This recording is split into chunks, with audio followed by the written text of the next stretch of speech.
lá. Vamos então para a aula de dicas envolvendo a matéria de Direito Administrativo. Dicas para a provinha da OAB. Em relação às dicas, considerando o tempo que nós temos, alguns pontos entendi como relevantes para sugerir a fim de que faça um estudo derradeiro em relação a estes pontos. Primeiro dos pontos envolve a matéria processo administrativo. Em relação ao processo administrativo, nós poderíamos pensar dois pontos específicos extremamente interessantes, sendo que alguns deles, inclusive, já caíram de alguma forma em provinhas anteriores da OAB. E como eu venho reiterando várias vezes, esta provinha da OAB, ela tem se caracterizado por reiterar também pontos, matérias. Ela, a cada nova prova, ela repete uma matéria só dando alguns contornos, alguns aspectos um pouquinho diferentes. E isto é uma característica dessa provinha em relação ao direito administrativo. Por isso, vamos a esses dois aspectos envolvendo a matéria processo administrativo. Primeiro deles, a denominada reformatio impégios. Em relação a reformatio impégios no processo administrativo. Primeiro, o que é a reformatio impégios? Reformatio impégios significa a possibilidade ou não de uma reforma de uma decisão administrativa, reforma para pior. Dito de outro jeito, Gatti, quando há uma decisão administrativa em um processo administrativo, foi lá a autoridade, proferiu a sua decisão e entendeu que um servidor público deveria, por exemplo, ser exonerado, ou então ser suspenso, haver uma suspensão do servidor em razão de um fato determinado. Bom, se há esta decisão de primeira instância administrativa de suspensão do servidor, é possível ou não a interposição de um recurso? Evidentemente é possível a interposição de um recurso. Já vimos isso durante a matéria processo administrativo. Bom, mas este recurso contra a decisão de suspensão do servidor público, ele poderá acarretar a reforma para pior. Em vez de melhorar a situação do recorrente, poderá haver com a segunda decisão, na segunda instância administrativa, poderá haver um prejuízo, poderá agravar ainda mais a decisão anterior. Por exemplo, em vez de suspensão, a segunda instância poderá fixar nada mais nada menos do que a demissão do servidor público. Bom, então ponto relevante. No processo administrativo é possível a reforma para pior dos recursos administrativos. Repetindo, este ponto específico já caiu numa provinha de direito administrativo da OAB. Caiu no ano passado. Agora, mas para aí, Gatti, se já caiu, por que estamos dando como uma dica? Pela singela razão, repito, de que eles fazem e costumam utilizar essas matérias só dando uma coloração diversa. Qual é a coloração que nós podemos dizer como uma dica para vocês? Uma coisa é dizer que cabe a reformatio impégios em relação aos recursos administrativos. Agora, outra coisa completamente diferente em relação a esta questão reformatio impégios é se o objeto for a revisão administrativa. Recurso pode a reformatio impégios. Agora, na revisão administrativa, que é outro instituto, não cabe a reformatio impégios. É o oposto, portanto. Então preste atenção, é uma boa dica. A revisão administrativa não cabe a reformatio impégios. Dito de outra forma, o que quer dizer isso? Não pode agravar. Se é interposta uma revisão administrativa, não caberá uma segunda decisão agravar a decisão anterior. Para lembrar apenas, qual é a diferença entre revisão e recurso administrativo?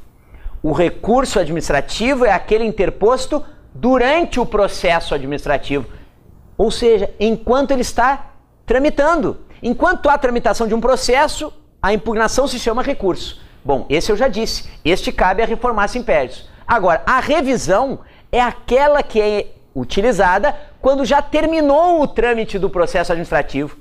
Terminou o processo, já utilizaram-se os recursos, nós podemos lembrar que ainda existe a possibilidade de uma denominada revisão, depois de fim do processo. Bom, esta revisão, que é justamente quando não há mais processo administrativo, ela não poderá agravar a decisão anterior que foi proferida lá no processo.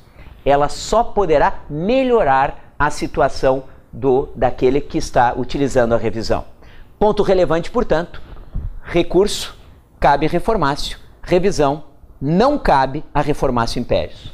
Bom, outro ponto ainda interessante, lá na matéria processo administrativo.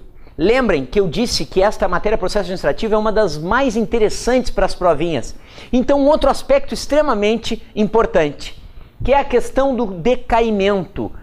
Quando decai o direito da administração de extinguir, ou melhor dizendo, de anular um ato administrativo. Quando que a administração não terá mais esta possibilidade de anular um ato administrativo que ela realizou de forma ilegal? Este é o ponto. Existe ou não este limite temporal para a administração anular um ato ilegal que ela mesma faz? Existe, já vimos isto lá no artigo 54 de qual lei? A Lei 9784 de 99. Então, no artigo 54 da Lei 9784 de 99, que é a Lei do Processo Administrativo, 9784 de 99, artigo 54, ao prazo de 5 anos. Prazo de 5 anos para a administração poder anular o ato administrativo ilegal que ela mesma faz. Depois de 5 anos não caberá mais a anulação. Agora, preste atenção.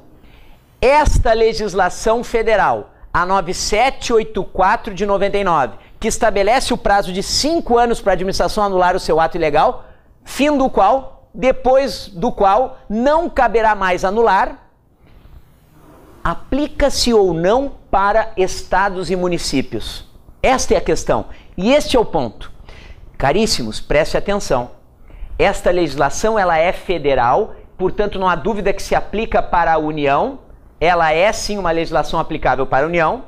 Agora, diz o STJ, então anote a dica, o STJ, o Superior Tribunal de Justiça, já assentou que ela também se aplica subsidiariamente para estados e municípios. Então, este é o ponto, acrescentando de novo, esta legislação, este prazo de 5 anos, que é o que eu quero ressaltar, também irá se aplicar para estados e municípios. Não é só para a União, porque esta lei ela é federal, aplicável, não há dúvida, para a União, mas também para estados e municípios. Repetindo, subsidiariamente. Esta lei se aplica subsidiariamente para estados e municípios, como diz o STJ. O que significa dizer isto, Gatti, subsidiariamente? Vamos acrescentar aqui para ficar mais claro ainda. Subsidiariamente quer dizer, se o estado ou o município tiverem uma lei específica sobre processo administrativo, estabelecendo de forma diversa, por exemplo, um determinado município diz que lá o prazo de decaimento da possibilidade de anular os atos ilegais feitos por aquele município é de 10 anos. Então, se ele tem uma lei específica dizendo outro prazo, por exemplo, de 10 anos, vai se aplicar a lei deste município, este prazo desta lei municipal. Agora, se não tiver uma lei municipal própria, aí sim se aplica a 9784 de 99. Isto quer dizer subsidiariamente. Na falta de lei própria do município e do estado, se aplicará a lei da União, a lei federal 9784 de 99, inclusive em relação a isto, que é o prazo de 5 anos para decair o direito de anular os seus atos ilegais. Fechou? Ponto relevante, portanto, a reformácio impégios e ainda a questão do decaimento. Depois de 5 anos, não pode mais anular, e isto vale para a União, municípios e estado, esses dois últimos, quando não houver lei própria. Bom, outro ponto, saindo da matéria processo administrativo, em relação à matéria licitações. O que nós poderíamos indicar, sugerir como uma dica para estudo derradeiro? Em relação a licitações, nós podemos desenvolver aqui, em relação às modalidades de licitação, 2 aspectos interessantes, que na minha visão é uma matéria muito interessante para cair na prova. Quais são os 2 aspectos de modalidades de licitação? Mais precisamente as modalidades concorrência e pregão. Preste atenção, apenas antes de entrarmos em cada uma delas, lembrando o que é modalidade de licitação. Já que estamos falando das modalidades concorrência e pregão, o que era modalidade? Modalidade é o procedimento, lembram? É o caminho, o procedimento para chegar no vencedor da licitação. Então, modalidade, o caminho, o procedimento para chegar no vencedor. As modalidades, portanto, os procedimentos concorrência e pregão, Em relação à concorrência, nós vimos em aula que era aplicada a concorrência envolvendo obras e serviços de engenharia, compras e outros serviços para qualquer valor. Lembram disso? Então, obras e serviços de engenharia, compras e outros serviços se aplica a concorrência independentemente do valor. Nós vimos isso em aula. Não interessa o valor envolvido, poderá, sendo um valor alto ou baixo, pode aplicar a concorrência, porque a concorrência é a modalidade que se aplica para qualquer valor. Agora, esta é a dica. Além desta situação que nós chegamos a analisar em aula, temos ainda uma outra hipótese interessante. Situações em que se aplica a concorrência independentemente da questão de valor, mas em razão do objeto. Aquilo que se está licitando. Quais são as hipóteses que se aplica à concorrência em razão do objeto? Este é o ponto, e não por causa do valor. Bom, em razão do objeto, nós temos primeira situação que vai se aplicar à concorrência. Em razão do objeto, primeira hipótese, alienação de bens imóveis. Então, quando é alienação de bens imóveis, nós temos a aplicação da concorrência. Assim como iremos aplicar a concorrência lá envolvendo obras de engenharia, compras e outros serviços, também em relação à alienação de bens imóveis, que nós não chegamos a falar na aula, mas estou acrescentando aqui justamente porque agora temos um pouquinho mais de tempo em relação a essas dicas. Bom, além da alienação de bens imóveis que cabe à concorrência, lembrem de distinguir aquelas alienações de bens imóveis derivados de pagamento de dívida para a administração. Quando alguém paga uma dívida para a administração pública, mas paga com bem imóvel. Nestas situações que a administração recebe um bem imóvel como pagamento de dívida, nós temos não só a concorrência, que cabe assim fazer alienação via modalidade concorrência, mas nós temos também o leilão. Há uma dúplice possibilidade, portanto. A administração poderá escolher entre a concorrência e o leilão. Então vamos de novo? O que o Gatti disse em relação à concorrência? Que ela pode ser utilizada também em relação ao objeto, mais precisamente em relação à alienação de bens imóveis. Podemos usar a concorrência. Bom, agora, quando é para alienar um bem imóvel da administração, mas ele é recebido por pagamento de dívida, aí a administração tem uma escolha. Ela pode ou usar a concorrência ou usar o leilão. Esta duplicidade de possibilidades. Bom, o que mais, Gatti, em relação à concorrência? Uma outra hipótese de aplicação da concorrência para acrescentarmos aqui aspectos interessantes. Não só a alienação de bens imóveis, mas ainda a concessão de direito real de uso. É possível utilizar a concorrência, estamos falando em concorrência, melhor dizendo, quando se trata de concessão de direito real de uso. O que é a concessão de um direito real de uso? Concessão de direito real de uso, não estamos falando, por evidente, da transferência da propriedade. Só está concedendo o direito real de uso. Apenas o uso está sendo transferido. A propriedade se mantém com a administração. Bom, quando a administração só quer transferir o direito real de usar, sem a transferência da propriedade, também a modalidade de licitação que será utilizada é a concorrência. Então, 2 pontos a mais sobre concorrência.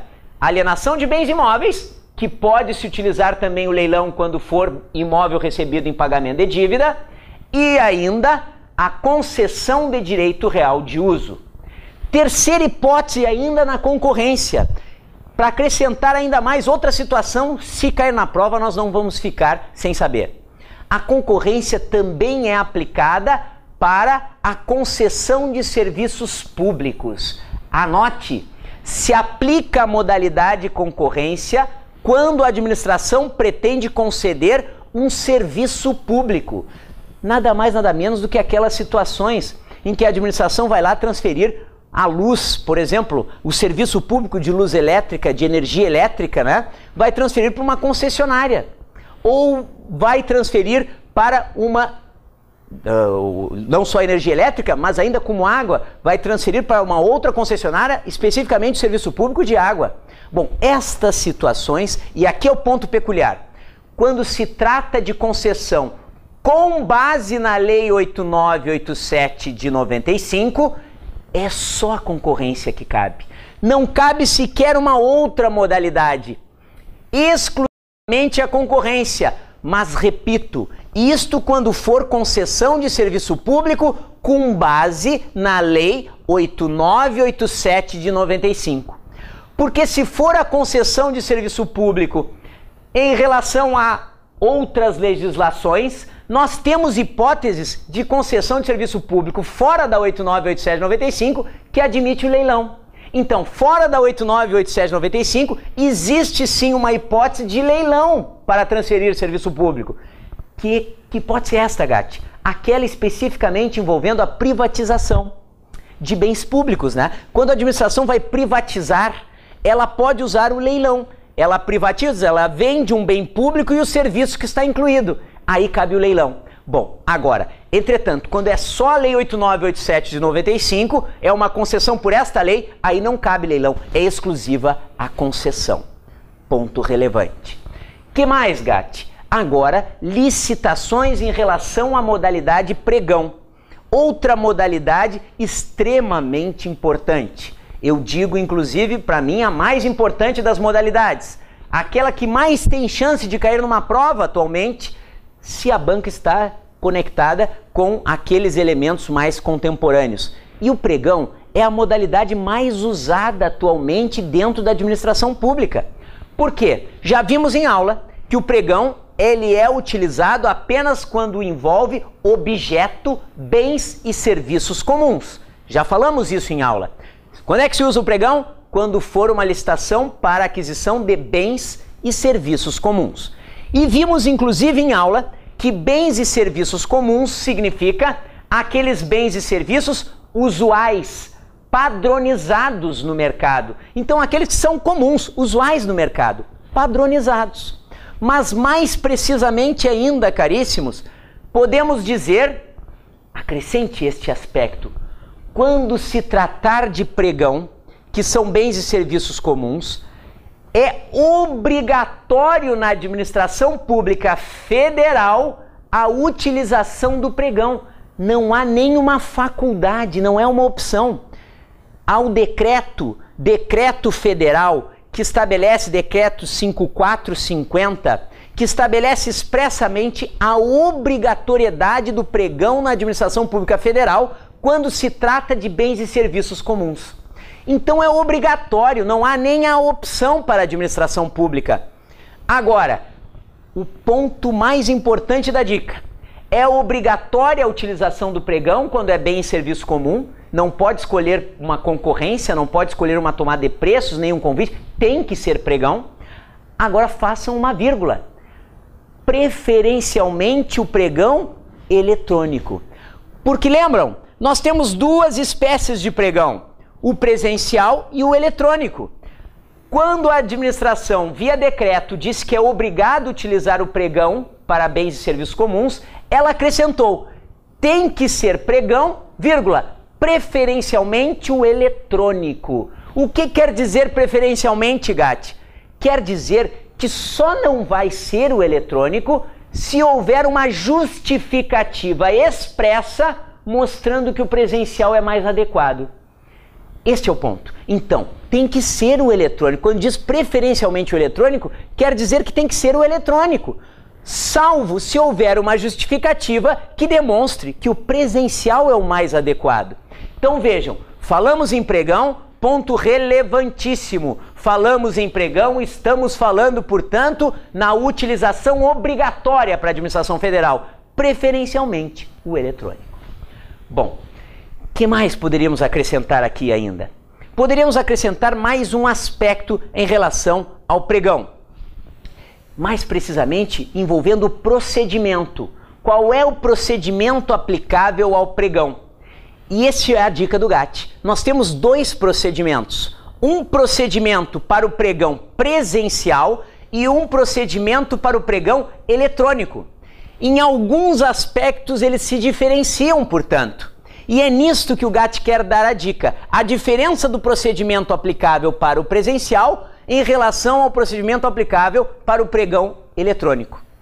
O pregão presencial, preste atenção, tem uma primeira fase em que os interessados, aqueles que vão participar do pregão, apresentam uma proposta fechada, lacrada, porque eles vão num lugar previamente fixado, por isso presencial, né? Eles vão diretamente num lugar fixado e apresentam uma proposta física, fechada, lacrada. Bom, mas o ponto relevante qual é?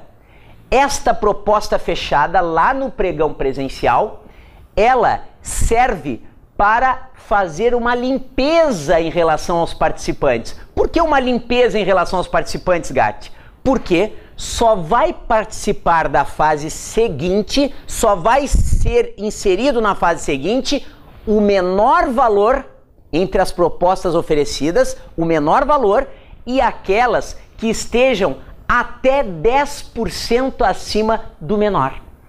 Mais uma vez, qual é a dica do Gatti? Em relação ao pregão presencial, há uma primeira fase que se entrega a cada participante um envelope fechado, lacrado. Para que serve este envelope, esta proposta de envelope fechado, lacrado? Para limpar o pregão, reduzir o número de participantes. Como se faz isso, Gatti? Pega-se o menor valor, entre todas as propostas, o menor, e somente aquelas que estejam até 10% acima do menor. Caríssimos, agora tem um detalhe. Se nesta regra do menor valor e os 10% acima e aquelas que estejam até 10% acima não tiver no mínimo 3, tem que ter no mínimo 3 participantes. Se não tiver no mínimo 3, porque o segundo menor valor já está muito acima de 10%, então não tem no mínimo 3, aí entra-se numa outra regra para o pregão presencial. Pegam-se os 3 menores valores, independentemente da diferença.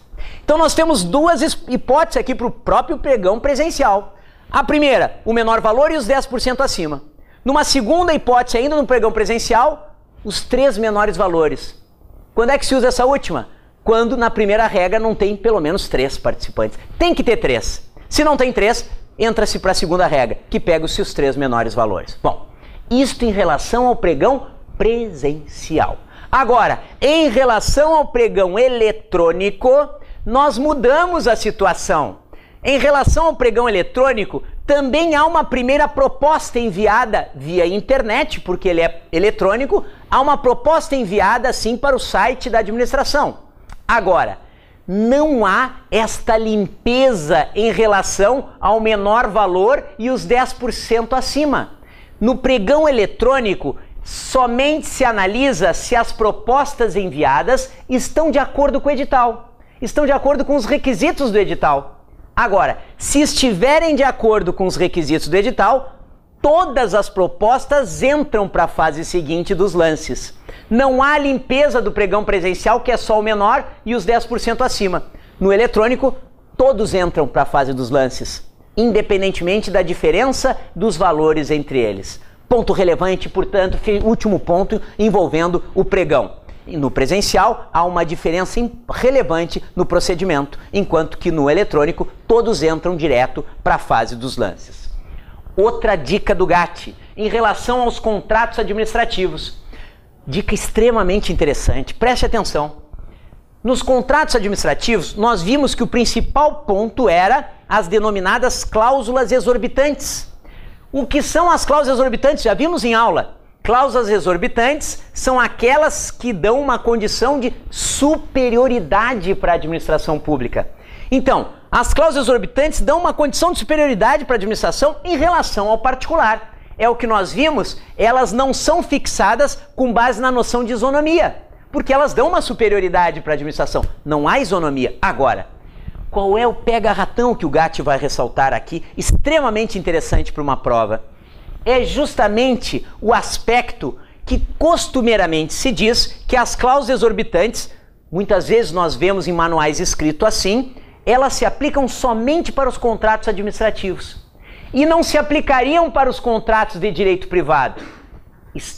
A questão não está correta. Preste atenção. As cláusulas exorbitantes, não há dúvida, é a principal característica dos contratos administrativos. Entretanto, então pode anotar, é a principal característica dos contratos administrativos. Entretanto, ela não é exclusiva dos contratos administrativos. É possível estar presente cláusula exorbitante num contrato de direito privado. Podem ter cláusulas exorbitantes num contrato de administração regulado majoritariamente pelo direito privado. Onde é que está isso, Gatti? Que parece um absurdo e não é. Então aceitem a questão que diz: é cabível a aplicação de cláusulas exorbitantes em contratos da administração regulados pelo direito privado. Está lá no artigo 62, parágrafo 3º. Incisos do parágrafo 3º. Vai dizer, num dos incisos do parágrafo 3º do artigo 62, que lei, pessoal? A 8666/93, a lei de licitações, que é licitações e contrato. O artigo 62, parágrafo 3º, expressamente vai dizer lá num dos seus incisos, inciso 2, que é cabível no que couber a aplicação do artigo 58 aos contratos regulados pelo direito privado. O que é o artigo 58? São as prerrogativas, as cláusulas exorbitantes da administração. Então, o artigo 62, parágrafo 3º, no inciso 2, vai dizer que se aplicam o artigo 58, ou seja, as cláusulas exorbitantes, aos contratos de direito privado, no que couber. Então, este é o ponto importante. Cláusulas exorbitantes não são exclusivas de contrato administrativo. É a principal característica, mas não é exclusiva. Elas podem existir sim em contratos de direito privado, apenas com a seguinte peculiaridade: no que couber. Diferente do contrato administrativo, que elas se aplicam na integralidade, pelo menos majoritariamente se aplicam as cláusulas exorbitantes. Já no contrato privado ela é a exceção, é apenas no que couber. E nisso é que vai se diferenciar um do outro. Os contratos administrativos se aplicam às cláusulas exorbitantes, ao menos majoritariamente. Nos contratos de direito privado é apenas no que couber, ou dito de outra forma, como exceção. Ponto relevante para a prova. Mas agora, em relação à inexecução dos contratos administrativos, outro ponto que o Gatti salientou ali. Em relação à inexecução, é só para lembrar, inexecução de contratos administrativos, ou seja, é o descumprimento do contrato. Pelo menos uma das situações envolve o descumprimento do contrato. Em relação a essas hipóteses de inexecução, nós vimos em aula o fato do príncipe e o fato da administração. Vimos que o fato do príncipe é quando a administração é a responsável pelo descumprimento, só que numa outra esfera de competência. Vimos isso em aula. Remetam-se lá ao caderno, está expresso. Fato do príncipe, a administração descumpre, mas numa outra esfera de competência que não no contrato. Apenas indiretamente envolve o contrato, mas a administração descumpre lá na área tributária, na área de importação, e indiretamente envolve o contrato. Bom, já o fato da administração, que é o outro, fato do príncipe e fato da administração. O fato da administração nós vimos também em aula, que é aquele que vai envolver o descumprimento pela própria administração, mas em relação ao contrato. Ela descumpre algo no contrato. Bom, ambas as situações nós vimos, seja fato do príncipe ou fato da administração, que envolviam algo superveniente à celebração do contrato. Então, seja o fato do príncipe ou o fato da administração, é quando a administração descumpre o contrato, mas com alguma situação superveniente à celebração do contrato. Agora, eu quero destacar as chamadas intercorrências imprevisíveis. Terceira hipótese relevante para o Gatti e dica da prova. Intercorrências imprevisíveis. Então, temos o fato do príncipe, o fato da administração e as intercorrências imprevisíveis. O que são as intercorrências imprevisíveis, Gatti? São aquelas situações, aqueles fatos antecedentes, que antecedem a celebração do contrato. Eles não são posteriores, como o fato do príncipe e o fato da administração. Não é algo que acontece após a celebração do contrato. Não, ele é algo antecedente à celebração do contrato, porém não era previsto no momento da celebração. Embora ele já existisse, dizendo de outra forma, é aquilo que já existia. Não era previsível, não era identificável no momento da celebração do contrato. Caso típico, caso próprio daquelas situações em que a administração vai fazer um contrato, vai fazer, portanto, algum tipo de acordo com um contratado da administração para construir uma obra. E vai lá na construção da obra, ela verifica que o terreno, dando um exemplo, verifica que o terreno existia uma rocha não prevista. Uma rocha no terreno que não foi prevista na hora de fazer a pesquisa dos valores aplicáveis. Então, aquele que venceu a licitação não tinha a previsão de que existia uma rocha que vai onerar em muito o contrato de prestação do serviço envolvendo a obra que a administração pretende fazer. Então, estas situações que já existiam, porque a rocha evidentemente era precedente à celebração do contrato, mas não era previsível na hora da sua assinatura, estes são chamadas intercorrências imprevisíveis. Outro ponto, portanto, dica para a prova. Agora, em relação aos bens públicos, ponto bens públicos, que provavelmente pela exiguidade do tempo nós nem chegamos a falar durante as 5 aulas, mas aqui vou destacar alguns aspectos relevantes, que inclusive já caíram em algumas provinhas da OAB, e aí extremamente importantes dentro dessa perspectiva que eles gostam de reiterar pontos apenas dando um outro enfoque, uma outra configuração. Em relação aos bens públicos, primeiro aspecto que o GAT quer diferenciar é o aspecto do denominado domínio. A administração se costuma afirmar que ela tem o domínio patrimonial ou ainda o domínio eminente sobre os bens. Acrescentem, a administração pode ter 2 espécies de domínio sobre bens. Primeira espécie de domínio significa o domínio patrimonial. Segunda espécie de domínio é o domínio eminente. Então nós, quando falamos em bens, em relação à administração, nós podemos falar que ela tem 2 hipóteses de domínio sobre esses bens. Ou é um patrimonial ou um eminente. Qual é a diferença de um para o outro, Gatti? O domínio patrimonial é aquele domínio que a administração tem sobre um bem que envolve a relação de propriedade sobre este bem. Então, quando nós afirmamos que a administração pública tem o domínio patrimonial sobre um bem, nós estamos afirmando que ela tem a propriedade, uma relação de propriedade. Ela é a dona, é a proprietária daquele bem. É o óbvio, pelo próprio nome nós chegamos a esta conclusão. Reiterando sempre e lembrando, como o Gatti diz, quando não temos a compreensão do instituto que está previsto na prova, comecemos pelo próprio nome, que no direito administrativo costumeiramente quer dar conteúdo. O nome do instituto dá conteúdo. Bom, então, domínio patrimonial é aquela relação de propriedade. E o segundo domínio, que é justamente aquele que o nome não ajuda muito. E aí uma dica interessante para a prova. Nós temos, além do domínio patrimonial, o chamado domínio eminente. O que é o domínio eminente? É aquele que vai envolver e decorre da relação de soberania nacional.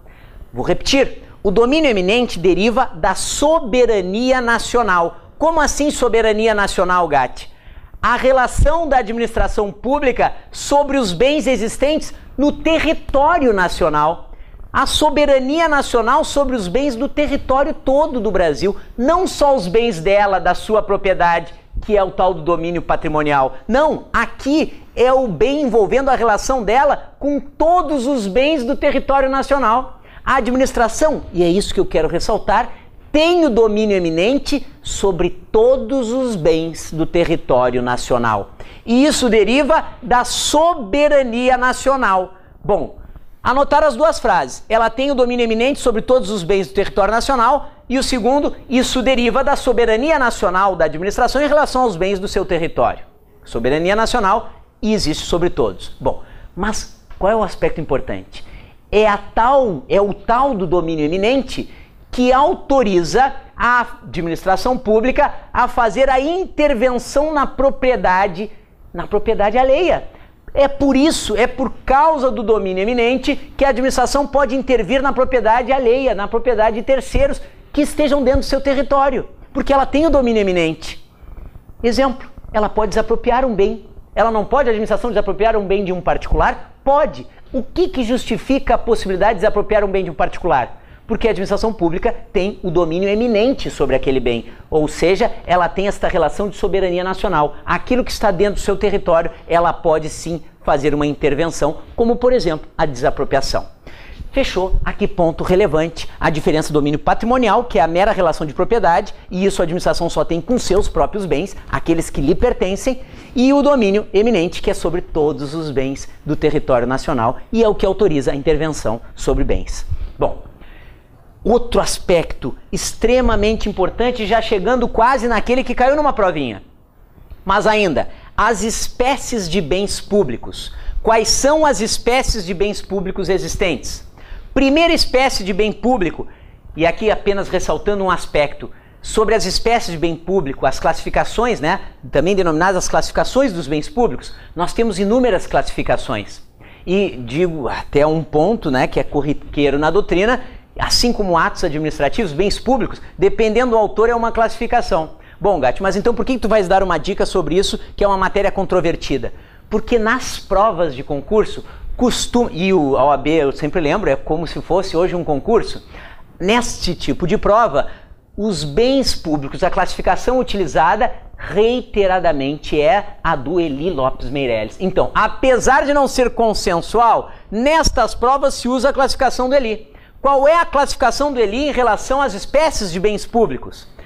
Primeira hipótese de bens públicos é o chamado bem público de uso comum. Então, primeira hipótese é o denominado bem público de uso comum. O que é o bem público de uso comum que pode cair numa provinha e nós temos que saber o seu conteúdo? É aquele de utilização geral e irrestrita. Vou repetir. O ponto central numa prova para caracterizar o bem de uso comum é aquele que envolve utilização geral e irrestrita. O que significa dizer utilização geral e irrestrita, Gatti?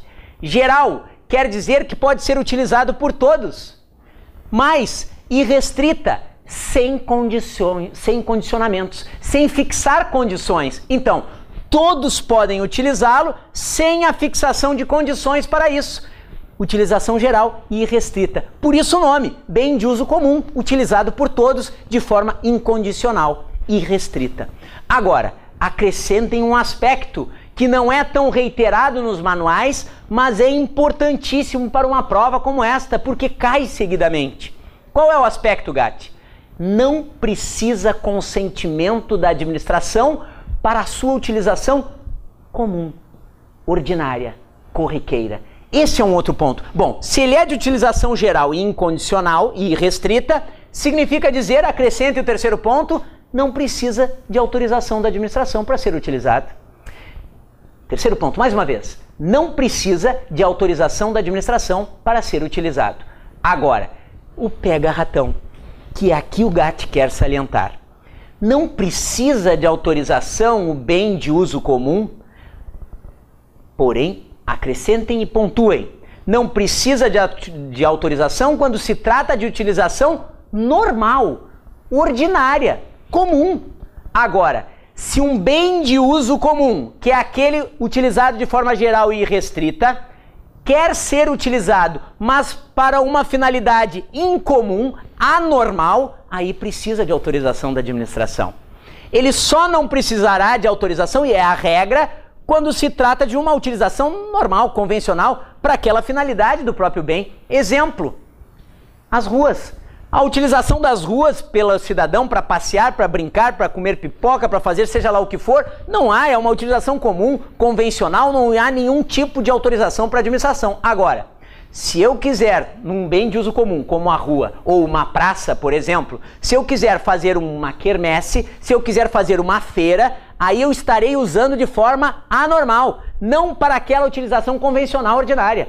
Nestas situações, para estas situações apenas, aí eu preciso de autorização expressa, porque a sua utilização não será aquela ordinária. Bom, fechou? Então, bens de uso comum, espécie de bem de uso comum, utilização geral e restrita, como regra sem necessidade de consentimento, salvo se for utilizar para algo anormal. Segunda espécie de bens públicos. Além do bem de uso comum, nós temos o bem de uso especial. Qual é o bem de uso especial, Gatti? O bem de uso especial é aquele que está sendo utilizado com uma destinação específica. Então, ele não é de utilização geral e irrestrita. Não, ele é usado, mas apenas para uma destinação própria. E somente por aqueles que estão vinculados a esta destinação, pelo menos que estão interessados nessa destinação própria. Mais uma vez, bens de uso especial são aqueles utilizados para uma destinação específica, própria. Não é de utilização geral e irrestrita. Exemplos. Quais são os bens de uso especial que têm uma destinação especial, específica, própria, não geral e não irrestrita? São os bens, por isso até recebe outro nome, os bens administrativos. Aqueles bens utilizados pela administração pública para a prestação dos serviços públicos. Então, os bens utilizados pela administração para a prestação dos serviços públicos, eles são bens de uso especial. Não é que nenhuma rua, uma praça que pode ser usado por todos e de forma irrestrita. Agora, um bem de uso especial, exemplo, Secretaria da Saúde. São os bens administrativos com uma destinação própria da administração para a prestação de um serviço público. Estes bens, como a Secretaria, o prédio da Secretaria da Saúde, é apenas e tão somente para as atividades administrativas vinculadas a essa área da saúde. Isto é um bem de uso especial. Agora, terceira e última hipótese, espécie de bem público dentro desta classificação do Eli Lopes Meireles, a mais usual. Além do bem de uso comum, além do bem de uso especial, nós temos o chamado bem de uso dominial. Ou ainda tem uma segunda denominação que é quase igual, não tem como errar. Dominial ou dominical. Então, bem de uso, ou melhor dizendo, bem dominial ou dominical. Fechamos as três classificações, uso comum, uso especial e o dominial ou dominical. O que é o último? O que é esse tal de bem de uso o chamado bem dominial ou dominical? O dominial ou dominical, caríssimos, preste atenção, é aquele que envolve o patrimônio da administração. Agora, o patrimônio alienável é o bem que vai envolver o patrimônio alienável da administração. Por isso, dominial, dominical, ou seja, aquele que não tem uma destinação. Ele não está destinado para alguma coisa específica. Ele não tem uma destinação própria, nem para uso geral e restrito da sociedade como um todo. Não, é aquele bem que está sem uma destinação e que vai envolver a possibilidade de alienar, justamente porque não tem uma destinação. Anote, ponto relevantíssimo. O bem chamado dominial dominical é o que pode ser alienado pela administração. É o passível de alienação. É o que envolve o patrimônio alienável da administração pública. Pergunta que não quer calar. E os dois outros bens, Gatti? Toda esta análise, não só porque para complementar uma matéria que não chegamos a ver, mas para chegar nesta conclusão especial para uma prova. Os bens passíveis de alienar, de alienação pela administração, são tão somente e exclusivamente os bens dominiais dominicais. Anote, bem de uso comum e bem de uso especial não pode ser alienado pela administração. Não cabe alienar. Inclusive, é a primeira característica dos bens públicos, justamente esta. Qual é a característica? A característica da inalienabilidade dos bens públicos. Anote. Então, o que o Gatti disse? Os bens públicos são inalienáveis. É a característica da inalienabilidade. Agora, esta característica da inalienabilidade, portanto, não podem ser vendidos, só se aplica para duas espécies, não para uma terceira. Quais são elas? Só pode alienar, só tem a característica da inalienabilidade, os bens de uso comum e de uso especial. Então, aqueles que têm a primeira palavrinha uso, seja uso comum ou uso especial, não cabe alienar. A administração não poderá vender. Só pode vender o dominial, o dominical, que é aquele do patrimônio alienável da administração. Agora, pega-ratão. Vamos aprofundar, por isso a dica do Gatti. Qual é o pega-ratão, Gatti? A questão é, quando se diz que não cabe alienar um bem de uso comum, um de uso especial, não se está dizendo que eles não poderão ser transformados em dominiais. Um bem de uso especial e de uso comum, ele poderá ser transformado em dominial e, como dominial, ser alienado. Este é o ponto importante. Não se diz que jamais vai poder vender de forma alguma um bem que seja originalmente especial ou de uso comum. Eles até poderão ser se transformados em dominial. Eles precisam ser transformados em dominial para então ser passíveis de venda. Porque o único que pode vender é o dominial. Agora, o de uso comum e o de uso especial podem ser transformados em dominial. E como dominial, serem alienados. enquanto de uso comum e de uso especial, não podem ser vendidos. Agora, se transformados em dominiais, podem ser alienados. Ponto importante para uma prova. Acrescentaria só mais um aspecto aqui, nesta característica. Esta transformação de um bem de uso comum e de um bem de uso especial num bem dominial tem um nome específico que pode cair na provinha. É a chamada Instituto da Desafetação. Instituto da Desafetação. Dica do GAT. O que é o Instituto da Desafetação, caríssimos? Instituto da Desafetação significa a transformação de um bem de uso comum ou de uso especial num bem de uso dominical, ou seja, a possibilidade de que passem a ser alienáveis. Ao se transformar em dominial, ao serem desafetados, eles são passíveis de alienação. Ponto relevante. Bom, que mais, Gat? Segunda característica, já falamos da primeira característica dos bens públicos. As espécies já referi, são só as três: uso comum, uso especial e dominial. Agora, detalhando mais as características. A primeira característica dos bens públicos também já falei, é a inalienabilidade, aplicável para os de uso comum e uso especial e não aplicável para o dominial, porque esse pode ser alienado. Agora, segunda característica dos bens públicos. A segunda característica é a chamada impenhorabilidade dos bens públicos. E aqui uma questão maravilhosa como dica do GAT. O que é a impenhorabilidade dos bens públicos?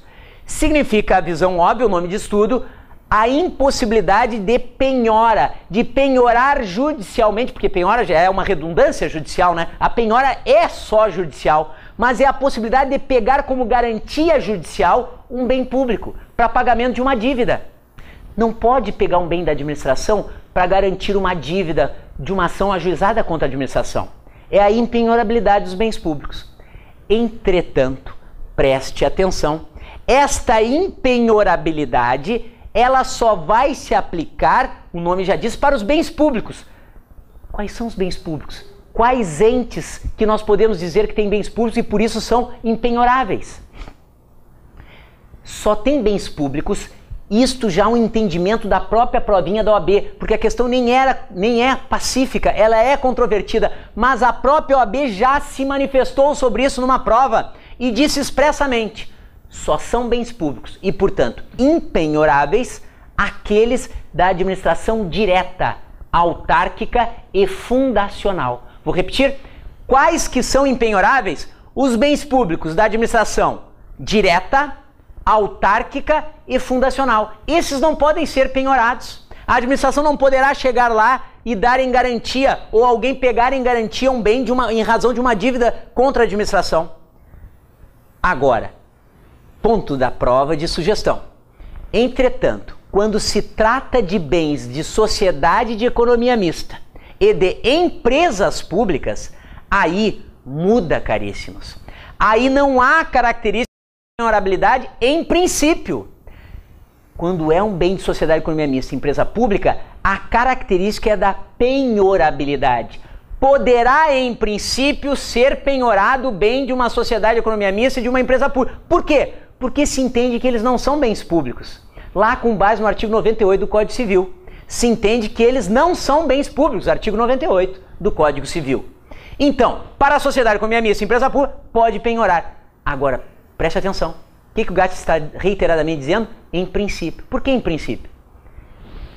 Terceiro aspecto, anote. O STJ, o Superior Tribunal de Justiça, já disse que, embora em princípio sejam impenhoráveis os bens da sociedade de economia mista e empresa pública, porque não seriam bens públicos, entretanto, quando se tratar de um bem de uma sociedade de economia mista e de uma empresa pública que presta serviço público, então, uma sociedade de economia mista e uma empresa pública que presta serviço público, não é uma atividade econômica. Nós já vimos isso em aula. A empresa pública e a sociedade de economia mista podem ser de duas espécies. Ou elas prestam um serviço público, ou elas realizam uma atividade de natureza econômica. Quando elas fazem um serviço público, já diz o STJ. O que diz ele? Anotem, pesquisem na jurisprudência. Expressamente, para essas situações, aí também é impenhorável. Então, os bens da sociedade de economia mista, da empresa pública que presta serviços públicos, também serão impenhoráveis. Agora, acrescente ainda mais para ficar perfeito. Vejam como podem complicar nessa questão. São impenhoráveis, mas somente aqueles diretamente envolvidos na prestação do serviço. Não é qualquer bem da sociedade de economia mista ou da empresa pública prestadora de serviço público que é impenhorável. Só aqueles dessas prestadoras de serviço público, mas diretamente envolvidos na prestação do serviço. Outros bens da administração que não estão vinculados diretamente à prestação do serviço e nem prejudicam a prestação do serviço, não vão interferir na prestação do serviço, estes continuam sendo passíveis de penhora. Só os diretamente envolvidos é que não podem ser penhorados. Fechou? Olhem como a questão fica complicada. Vamos recapitulá-la rapidamente. Quando se tratar de bens públicos da administração direta, autárquica e fundacional, são impenhoráveis. Não pode penhorar. Quando forem bens da sociedade de economia mista e da empresa pública, em princípio poderão ser penhoráveis, porque não são bens públicos, são considerados bens privados. Salvo se é uma sociedade de economia mista de uma empresa pública prestadora de serviço público. Mas mais ainda, somente em relação àqueles serviços, aqueles bens diretamente vinculados à prestação do serviço público. Os bens meramente administrativos continuam sendo penhoráveis. Só os diretamente vinculados é que são impenhoráveis. Bom, vamos à frente. Terceira característica, para fecharmos rapidamente, a terceira característica dos bens públicos. Além de inalienáveis, além de impenhoráveis, eles são imprescritíveis. A característica da imprescritibilidade. O que é esta característica da imprescritibilidade? Esta característica significa aquilo que no senso comum já sabemos, não são passíveis de uso capião. E esta aqui já caiu em prova. Precisamente esta hipótese. Os bens públicos não são passíveis de uso capião. Agora, a questão é saber, de novo, quem é que tem bens públicos? É toda a administração, direta e indireta? Aí é a questão. Só está correto dizer que são imprescritíveis, ou seja, não são passíveis de uso capião, os bens públicos da administração direta, autárquica e fundacional.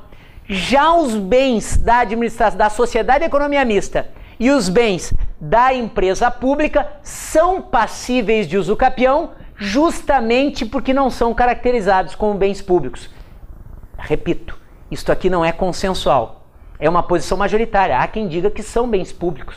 Entretanto, a OAB já se manifestou e expressamente fez isso numa provinha de 2012, dizendo que só são imprescritíveis, portanto não podem ser usucapidos, os bens públicos, ou seja, os da administração direta, autárquica e fundacional. Os das empresas públicas, sociedade e economia mista, podem ser usucapidos. Bom, fechamos aqui bens públicos. Último ponto para fecharmos a nossa 1 hora, que já está quase esgotando, a questão dos agentes públicos. Eu selecionei 2 pontos específicos extremamente interessantes e que podem ser sim uma dica passível de cair na prova. Primeira delas, a questão do cargo em comissão. Quando falamos em agentes públicos, uma das questões mais reiteradas é o cargo em comissão, o famoso CC. O que é o cargo em comissão? O cargo em comissão, nós sabemos que é aquele cargo envolvendo uma pessoa que não é necessariamente vinculada à administração. É aquele cargo que pode ser preenchido por um particular de fora da administração, sem nenhum vínculo. E mais, sem a necessidade de concurso. Então, até aqui é o óbvio, a maioria já sabe. Cargo em comissão, repetindo, é aquele que pode ser preenchido por alguém de fora da administração, um particular. Mas mais, sem concurso. É a famosa nomeação e exoneração livre. A administração pode nomear e exonerar livremente, sem concurso. Bom, o que eu quero ressaltar aqui? A questão é, o cargo em comissão, pela lei que regula a matéria, e é a que cai nas provinhas, preste atenção, é a que cai nas provinhas da OAB, é a legislação federal, não é o Estatuto dos Servidores Estaduais, é o Estatuto Federal, a 8.112 de 90. Porque, como é uma prova nacional, vai se aplicar aquela, portanto, mais abrangente, que é a 8.112, Estatuto do Servidor Público Federal. Bom, em relação a esta lei, o cargo em comissão, preste atenção, lá pelos artigos 9, 19 e 119, são os que regulam a matéria. Analisem esses artigos, o 9, 19 e 119. Esses artigos vão estabelecer a seguinte questão maravilhosa de prova. Primeiro ponto, o cargo em comissão, ele é de regime integral. Então, aquele que exerce, que ocupa um cargo em comissão, ele deve fazer e exercer somente aquela atividade. É regime integral. Não pode ocupar outro cargo, não pode fazer outra coisa. É exclusivamente realizar e exercer a atividade daquele cargo em comissão. Agora, isto não é absoluto. Este é o ponto. Embora, como regra, seja regime integral, portanto, não pode fazer outra atividade, nós temos exceções. Primeira hipótese, vou repetir. Como regra, não pode ocupar dois cargos em comissão ao mesmo tempo. Então, se não pode fazer outra atividade, é o mesmo que dizer que, como regra geral, não cabe dois cargos em comissão. Só pode exercer um, dois não. Agora, exceção, dica do GAT. Como exceção, será cabível sim ocupar dois cargos em comissão interinamente. Este é o ponto. Então, primeiro, como exceção, regra geral não pode, é regime integral, é só um cargo. Agora, como exceção, podem dois cargos em comissão, mas tem que ter este elemento na prova, interinamente. O que é interinamente, GAT? Ou seja, provisoriamente, temporariamente. Mas mais, ocupar dois cargos em comissão interinamente, sobretudo, optando pela remuneração de apenas um. Então vejam, não é muito interessante. Não é muito interessante para aquele que vai fazer os dois, porque só vai ganhar por um. Tem que optar pela remuneração de um. Ele ocupa os dois, mas só pode ganhar por um deles. Tem que fazer a escolha. Expressamente lá nos artigos referidos está esta questão. Então, maravilhosa de prova, repetindo. Como regra, só pode ocupar um cargo em comissão. Mas temos uma exceção, interinamente, provisoriamente, porém, optando pela remuneração de um. Segundo ponto do cargo em comissão, que é a dica do GAT. Entretanto, temos mais um aspecto. Quando envolve ocupar um cargo em comissão conjuntamente com um cargo efetivo, pode ou não pode? Regra geral, não. A regra geral também vale aqui. Como regra geral, já que é regime integral, quer dizer que não pode ocupar um cargo em comissão e um cargo efetivo ao mesmo tempo. Agora, não é absoluto. De novo, não é absoluto, é apenas a regra geral. Nós temos exceção. Qual é a exceção, GAT? A exceção que está lá no artigo 119, preste atenção, artigo 119 e 120 regulam estas matérias, especialmente aqui da exceção 120, vai dizer expressamente, entretanto, se o agente público já era detentor de dois cargos efetivos, então, ele já tinha dois cargos efetivos, e é nomeado para um cargo em comissão.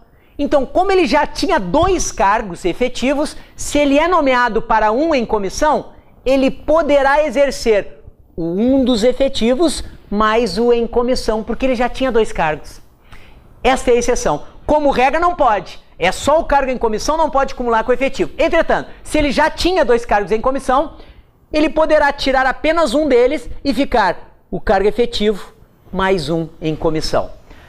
Mas, acrescentem, desde que haja compatibilidade de horários, que é o que diz a lei, tem que ter compatibilidade de horários e ainda de localidade. O local ser viável exercer os dois cargos, o em comissão e o efetivo, em razão da localidade e da compatibilidade de horários. Está expresso na lei. Mas dica interessante do GAT em relação ao cargo em comissão. Regra geral não pode dois CCs e nem CC e cargo efetivo. Mas temos as exceções. No CC, interinamente. No cargo efetivo, quando já tinha dois cargos efetivos do servidor, ele deixa um e ocupa acumuladamente o em comissão. Bom, último ponto, fechando as dicas do GAT, a questão do estágio probatório. Em relação ao estágio probatório, apenas lembrando que pela Lei 8.112, expressamente ela vai estabelecer que o prazo do estágio probatório é um prazo de 24 meses, ou seja, 2 anos. A lei, a 8.112, expressamente diz 24 meses, 2 anos. Mas nós já sabemos, e é isso que o GAT quer ressaltar, que a jurisprudência, tanto do STF quanto do STJ, reiteradamente vem dizendo que o prazo atual do estágio probatório ele é de 3 anos, 36 meses e não 24. Então, pela lei 8.112, 24 meses. Entretanto, se não for vinculada a palavra lei, apenas qual é o prazo do estágio probatório, anotem o prazo do STF e do STJ, que vai dizer 36 meses ou 3 anos. Nada mais, nada menos, o mesmo prazo da estabilidade. A estabilidade só se adquire depois de 3 anos. Foi o que passou a dizer a Constituição Federal. O STJ e o STF disseram que esse prazo da estabilidade também é aplicável ao estágio probatório. Só depois de 3 anos, ou melhor, esta avaliação do estágio probatório deve ocorrer em 3 anos. Foi um privilégio ter estado com vocês. Voltaremos numa outra oportunidade. Sucesso na prova, que saiam-se muito bem.